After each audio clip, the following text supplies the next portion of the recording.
Sud Radio, ça va mieux en le disant.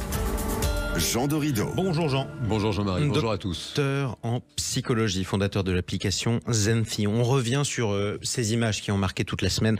Les otages israéliens qui ont encore été libérés au compte-gouttes par le Hamas toute la semaine. On va revenir sur la prise en charge médicale et psychologique de ces personnes parce qu'elle est très importante. Jean, qu'est-ce que l'on connaît aujourd'hui de la psychologie de l'otage? Par quoi ces gens sont passés? Alors le domaine est bien sûr très étudié. Il y a 3 points majeurs à retenir. Bon, d'abord, le fait d'être pris en otage, c'est évidemment un traumatisme. Il y a une dimension physique extrêmement importante aussi, de par parfois les mauvais traitements, les épreuves physiques qu'ont subies ces personnes. Et il y a évidemment une dimension psychologique majeure. Et cette dimension est d'autant plus importante qu'elle est invisible à l'œil nu.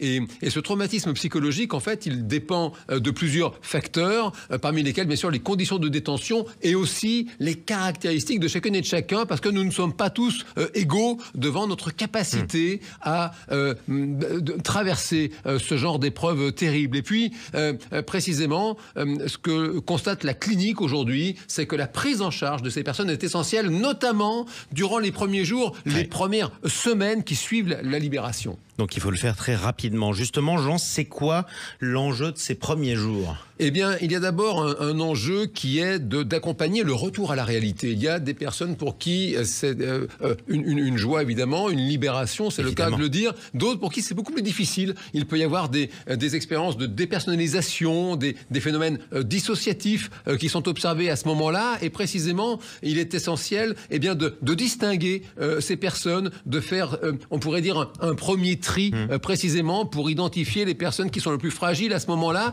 Et chez ces personnes particulièrement fragiles, il est très important d'être vigilant parce que c'est là, à ce moment-là, que des pathologies chroniques peuvent s'installer, des pathologies très invalidantes, notamment le fameux, hélas, stress post-traumatique. Alors, on en entend beaucoup parler de ce terme. Le stress post-traumatique, c'est un terme qu'on entend beaucoup. Qu'est-ce qui se passe concrètement chez une personne qui en souffre ? Alors concrètement, ça aussi c'est très étudié. Il y a 3 grands groupes de symptômes très observables.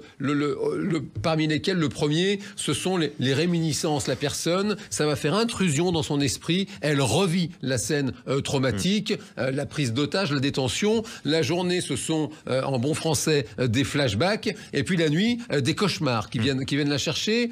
Et puis un autre groupe de symptômes, c'est tout ce qui va être autour des phénomènes d'évitement des situations stressantes, considérées comme dangereuses, et c'est un phénomène qui peut être extrêmement envahissant parce que il y a des personnes que ça désocialise complètement, tellement finalement elles n'osent plus sortir de chez elles, n'osent plus se socialiser, elles ont trop peur. Et puis il y a aussi un 3e groupe, c'est ce qu'on appelle une hyper-vigilance. La personne est sur le qui-vive en permanence, le moindre bruit la fait sursauter, la plonge dans une crise d'angoisse terrible, et évidemment tout ça est profondément invalidant, handicapant. On peut aussi distinguer même un 4e groupe de symptômes qui se caractérise par une perte d'intérêt global, général pour l'existence, qui s'accompagne souvent d'un sentiment de honte également. Oui, force à ces otages, en tout cas, parce que c'est une épreuve terrible. En un mot, Jean, et seulement en un mot, est-ce qu'on peut garder espoir?